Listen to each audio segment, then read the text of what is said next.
Bonjour à toutes et à tous. Vous êtes réunis pour cette assemblée générale de la Confédération de l'artisanat et des petites entreprises du bâtiment, la CAPEB. J'aurais aimé être avec vous aujourd'hui. Malheureusement, je suis en déplacement à l'étranger, mais je voudrais remercier son président, Jean-Christophe Repon, pour l'organisation de cet événement. Et surtout, je voudrais vous dire combien je suis à vos côtés pour vous aider à vous développer et à faire face à tous les défis qui sont nombreux devant vous. Le secteur du BTP, inutile de le dire, est un secteur essentiel pour l'économie française. 700 000 entreprises, 96% de TPE-PME, 1,4 million de salariés, 200 milliards d'euros de chiffre d'affaires chaque année, c'est absolument considérable. Et c'est surtout de la richesse qui est produite sur tous les territoires, dans tous les départements, dans toutes les villes. Ce sont des maisons, des bureaux, des infrastructures, des emplois pour tous nos compatriotes. Malgré ces chiffres exceptionnels, vous êtes confrontés à des difficultés très nombreuses dont vous me faites part très régulièrement. Il y a d'abord, difficulté majeure, l'inflation. Elle s'est traduite par des hausses considérables des prix dans l'énergie, dans les matériaux de base, plus des tensions chroniques d'approvisionnement et des difficultés de recrutement de main-d'œuvre. Plus récemment, nous avons aussi eu une hausse rapide des taux d'intérêt qui a entamé le dynamisme de la construction et de la promotion immobilière.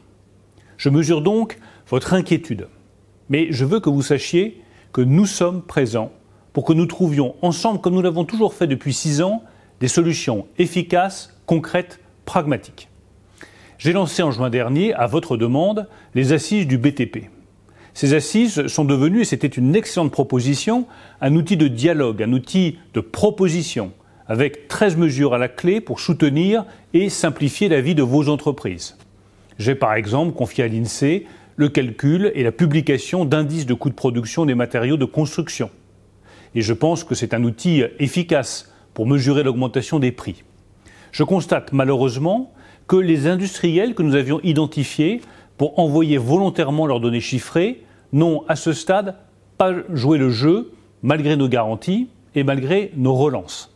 Je vous dis avec force que je ne céderai rien sur le sujet. Mes services recevront cette semaine les fédérations concernées. J'attends que chacun joue le jeu pour que nous parvenions à lutter avec efficacité contre l'inflation. Et je suis prêt à les recevoir également si nécessaire pour leur expliquer l'intérêt de tous à ce dispositif. Mais je le redis, nous devons mettre en œuvre vos propositions qui sont bonnes, justes et efficaces. Pour continuer de vous accompagner, j'ai aussi décidé de prolonger les assises pour un nouveau cycle à partir de ce mois d'avril autour de 3 chantiers. Le premier chantier, c'est la simplification des procédures du label reconnu garant de l'environnement. D'ici 2028, l'objectif est que 250 000 entreprises soient labellisées RGE. Elles sont seulement 70 000 aujourd'hui, c'est totalement insuffisant. Mais nous devons simplifier cette procédure. Nous avons plusieurs pistes à l'étude, telles que la mise en place de formations, une augmentation du nombre de responsables techniques RGE ou le traitement plus efficient des fraudes. Le deuxième chantier, c'est le financement de la rénovation énergétique pour transformer les 5,2 millions de passoires thermiques recensées en France. C'est un enjeu absolument considérable. Les outils sont nombreux, mais les résultats sont insuffisants, notamment, vous me l'avez dit à plusieurs reprises, sur les rénovations globales. Nous devons donc regarder comment accompagner les entreprises artisanales pour qu'elles se saisissent de cet enjeu et pour qu'elles puissent accomplir ces rénovations globales de manière plus simple. Enfin, le troisième chantier vise à encourager les groupements momentanés d'entreprises, les GME. Ils sont indispensables, notamment dans la rénovation énergétique, parce qu'elle implique plusieurs corps de métier sur un même chantier.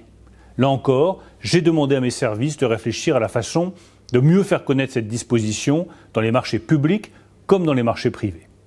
Sur ces 3 chantiers, je souhaite que nous avancions rapidement. Et je vous donne rendez-vous dès cet été pour formaliser les mesures qui seront prises.